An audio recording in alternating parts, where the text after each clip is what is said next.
gini loh, asal Anda jadi orang baik, Anda nggak akan rugi. Mau pernikahannya ketemu orang yang cocok atau nggak cocok. Kalau cocok, alhamdulillah, kita semoga bahagia, sakinah, mawaddah warahmah dunia akhirat. Tapi kalau nggak cocok, anggap aja jalan Anda menjadi kekasihnya Allah.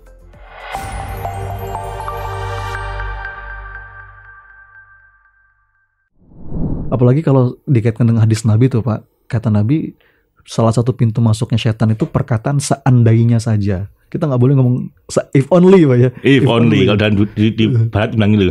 If only is the two saddest word. Iya. Dua kata yang paling menyedihkan. Yes. Seandainya saja. Seandainya saja. Dan nggak ada seandainya. Jadi hidupnya tanpa penyesalan. Bagi saya ngitungnya harian Mas. Harian ya Pak ya. Bukan setelah 20 tahun menikah saya menyesal. Itu karena pasti tiap hari Anda melakukan hal-hal yang Anda sesali nantinya. Oke. Saya ngukur hidup saya itu gampang. Ketika mau tidur, saya renungkan seharian tadi ada nggak sesuatu hal yang saya lakukan yang saya sesali. Masya Allah. Kalau iya bisa direvisi. Tapi kita sedang berusaha untuk hidup supaya di akhir hari hidup kita itu, ketika kita flashback ke seharian tadi, memastikan bahwa tidak ada yang sesali hari ini. Kenapa? Saya telah melakukan yang terbaik yang biasa saya lakukan no matter what.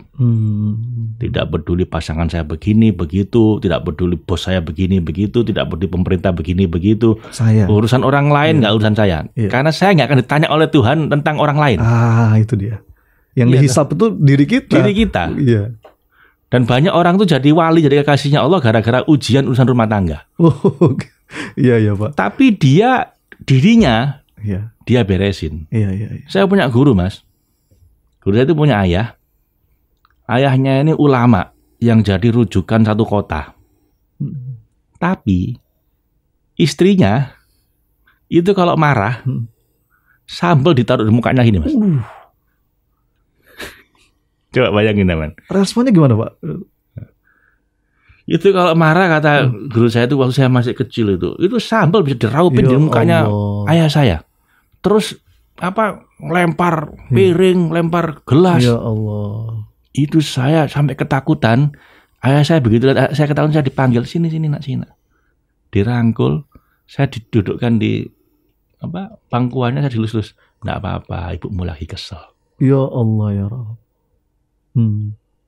Terus kalau istri lagi marah itu dia izinkan meluapkan semua kemarahannya. Setelah selesai beliau tanya gini, sudah marahnya? Kalau sudah aku mau sholat. Itu butuh pengendalian diri yang luar biasa itu Pak. Itu ketika ayahnya udah tua, ditanya sama guru saya ini, ayah nggak nyesel nikah sama ibu? Enggak. Justru ayah bisa jadi orang seperti sekarang ini karena ibumu. Masya Allah. Justru karena banyak ujian emosi itulah ayah jadi ulama. Padahal ibunya ini anaknya ulama besar juga Mas. Iya. Nah hebatnya mertuanya ini selalu datang ketika isinya lagi begitu. Tanpa ada ngabarin, mertuanya mesti datang. Kamu yang sabar ya ngadepi anakku. Itu dah. Kayak kerasa gitu. Dan jadi emang itu ujian supaya jadi wali. Iya. jadi kekasihnya Allah banyak Mas. Iya. Ada cerita sahabat Nabi datang ke Sayyidina Umar kan, ketika beliau udah jadi presiden. Iya, dimarah-marahin. Mau tanya tentang istrinya kan gitu. Akhirnya nggak jadi tanya.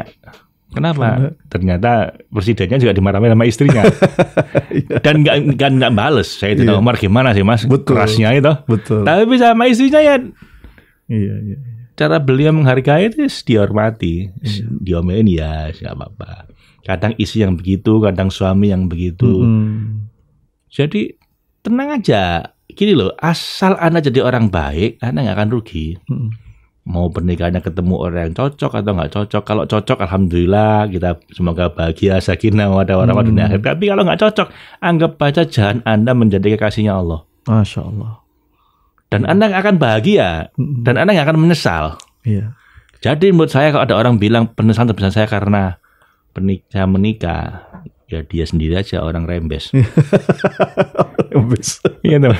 Orang nggak bener ya. Memang dia sendiri, memang dia menyelesaikan dirinya sendiri sebenarnya. Iya. Karena apapun yang terjadi sebetulnya gimana cara kita memberi makna, Pak ya. Itu kebebasan kita. Karena kita sendiri aja yang nggak punya cukup kekuatan psikologis, sehingga nyalakan sana nyalakan sini. Padahal kita sendiri harus kita sesali. Yang harus kita istighfar ini bukan pasangan kita. Oh, iya. Kita karena sendiri. yang dihisap kita, bukan kelakuan orang. Yang dihisap kita ya Pak. Iya. Makanya muhasabah tadi harian tuh Pak ya. Hisap diri kita sebelum kita dihisap, dan itu harian ya Bapak Is ya. Kalau saya begitu sih. Hiduplah dengan cara supaya ketika Anda mau tidur, gak ada yang Anda sesali kalau Anda mati hari itu. Kita tidak akan dihisap oleh sikapnya orang lain, tapi kita dihisap atas sikap kita sendiri. Bagaimana respon kita Pak ya? Ya. Dan semakin menguji orang lain itu kadang-kadang jalan kita untuk menjadi orang semakin hebat. Dan ujian terbesar dari orang dekat. Oke, ujian terbesar seringkali dari orang dekat. Oh iya. Kenapa gitu Pak? Jadi orang baik di depan banyak orang itu jauh lebih mudah daripada jadi orang baik di depan orang dekat. Karena orang dekat ini lihat kita dari bangun tidur mau tidur. Iya. Lihat sisi kita semuanya. Iya. Orang luar kan cuma tahu ketika kita sedang dalam kondisi good performance, Mas. Iya. Ya kayak di medsos itu kan yang dilihat cuman sisi luar kita. Kalau yang bilang orang baik itu anak istri kita lah, itu baru. Memang kita insya Allah baik, karena dia tahu sisi kita paling gelap. Iya. Ya, jadi kalau bagi saya nggak ada namanya penyesalan dengan menikah, dengan apapun. Yang ada adalah ada bagian dari diri saya yang perlu saya istighfari. Oh, Masya Allah. Bukan saya sesali, saya istighfari.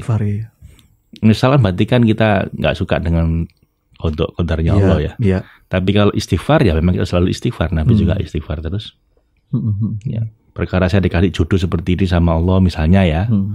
Ya enggak apa-apa. Kalau lagi jodohnya baik ya itu cara Allah membahagiakan saya di dunia. Kalau lagi nggak baik, cara Allah memberi saya pendidikan mental supaya kuat ikhlasnya, kuat sabarnya, kuat rasa kasih sayangnya. Dua-duanya baik. Jadi apa yang disesali? Nggak ada. Makanya kalau Anda menyesal, Anda aja yang rembes. Gitu aja. Bukan pasangan Anda nggak bener. Ya kita aja nggak bener. Iya. Gitu. Iya. Masya Allah, ini akhirnya mestinya mencerahkan sih Pak, apa yang tadi Pak Faiz sampaikan. Mudah-mudahan juga begitu yang teman-teman rasakan. Kita mulai dari diri. Terima kasih Pak Faiz.